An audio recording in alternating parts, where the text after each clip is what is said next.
Welcome back to the Buck Rogers Project, and we're kind of half circle here because I'm circling back to the world of tomorrow and the Bonaventure Hotel. Now, I geeked out on this on my very first episode where I didn't know I was going to be doing all this stuff on Buck Rogers on Awakening, the pilot episode, but we're back again. And this was the wrong Matt artist that I got mixed up. But here it is again in all its future glory. This is the world of tomorrow. You can watch my other Geek Out video right up there about it. But the nice thing is we're not done with the Bonaventure because there it is. There it is in its brand new glory as the future place of tomorrow. And like I said, I live near Detroit, Michigan. So we have the Renaissance Center or the Ren Center, whatever they call it now, is kind of a sister to this building. I don't know which one was created first, but every time I'm in that building, and it's only been a handful of times, but I'm like, hey, I'm in Buck Rogers land. This is awesome. And the interior looks a lot alike too, because I did the interior shots in that hotel as well. So the new beginning begins, and they have a nice conversation. And Buck still hadn't had a chance to have a shower. He's still in his little astronaut outfit. Oh, maybe he had a shower on the Draconian ship or whatever, and they washed his 500-year-old space shuttle outfit. But I mean, this is a bit much. Let me give this guy some clothes.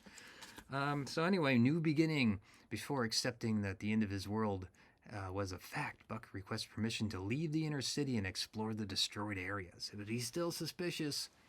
No, you have to, and there's something about shooting and stopping and everything. And then we go see this. I always want to say Arcadia. That's not what they called it. It sounded like anarchy. Anyway, it was a play on anarchy because it was the outside of the city dome, which made you think that the most of the earth was like a wasteland, and there was just this bubble that's New Chicago. The Whitman Western comic books from 1980 also depict Earth that way too. I'm not sure it ever is realized in the show. It probably realized in the writer's Bible of the show, but these were themes that not ever taken up.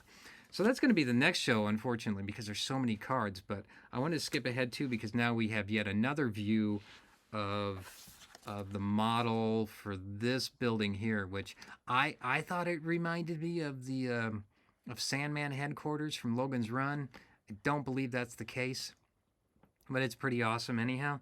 Just to take a look, see, and here it is in the nighttime. This is City of the Future, and on the back of this card we have a little bit about the. So he goes out to the Chicago wastelands. That'll be the next show we do, and then suddenly they think he's a traitor. I'll get to those beats. Those beats don't make any sense at all. But there we go. One more geek out, putting it into context with the narrative of the show.